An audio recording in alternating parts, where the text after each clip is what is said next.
Hello guys, what's up once again? Palaboy OFW here. So for today's vlog mga idol is magre-react tayo sa isang post ni Chloe San Jose, ang girlfriend ni Carlos Yulo. Mga idol, basahin natin mga lodi, tiyak ng mga marites at mga nanay dyan ay manggagalaiti kayo sa sinabi at post ni Chloe San Jose.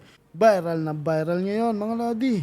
Pero disclaimer lang mga idol, ito ay pawang opinion lamang at pansariling opinion lamang na gagawin natin. Wala po tayong gustong mangyari rito upang magbigay sa komento dahil marami tayong aral matututunan dito mga lodi.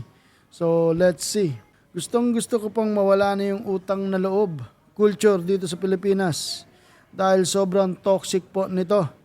Hindi po porket ipinagbuntis ka ng 9 months, pinakain, pinag-aral at pinagtapos, obligasyon mo na agad tumanaw ng utang na loob sa parents mo. Responsibilidad po ng mga magulang ito. May sariling buhay po ang anak at dapat hayaan siyang magbuo ng sarili niyang future nang hindi na kayo nakikialam. Ganito po ang kinalakihan ko sa Australia at sana maging normal na rin ito dito sa Pilipinas. Wow, wow, wow.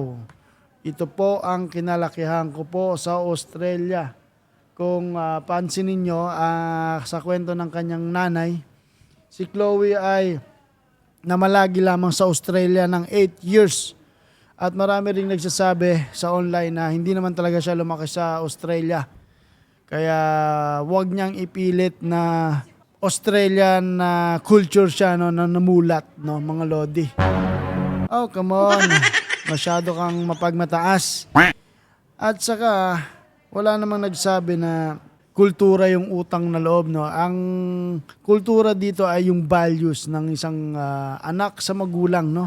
Hindi naman obligado ng anak na suportahan ng magulang, pero as a Pilipino na lumaki bilang isang Pilipino ay hindi natin mawawala sa sarili natin, sa mga anak na magbigay pasasalamat. Hindi naman talaga sinasabing utang na loob yun, no. Mga anak mismo ang nakakaramdam niyan at gustong tumulong sa magulang, no, kung nahihirapan. At saka huwag ka magmalaki, Chloe San Jose, na ganito yung kinalakihan mo. Hindi ka man lumaki dun eh. Nanay mo na nga nagsabi dun na naging citizen ka lang dun at tumira ng 8 years. Hindi ka naman talaga Australianong tunay. Peke ka. Pero anyway, opinion mo yan. So, kayo mga idol, sa sinabi ni Chloe San Jose, anong masasabi niyo dito? Gusto niyang tanggalin yung kulturang utang na loob. May punto ka naman doon. Pero hindi ako pabor doon eh. Kasi bilang isang Pilipino, hindi tayo naghihiwalay eh. Lalo na sa mga magulang, no. Iba yung relasyon ng magulang at mga anak sa bawat Pilipino, mga lodi. So, hindi natin matatanggi yun at hindi natin maaalis sa mga sarili natin na habang buhay ay nakadikit tayo sa mga magulang natin. Hindi ibig sabihin what I mean is tumira.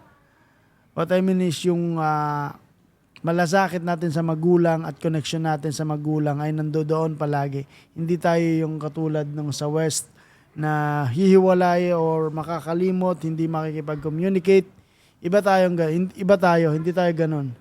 Kung gustong mangyari ni Chloe yung gusto niya mangyari, dapat manirahan sila sa Australia ang dalawa ni Carlos Yulo at doon mamuhay. Yan, pwede mangyari yon kung gusto niya.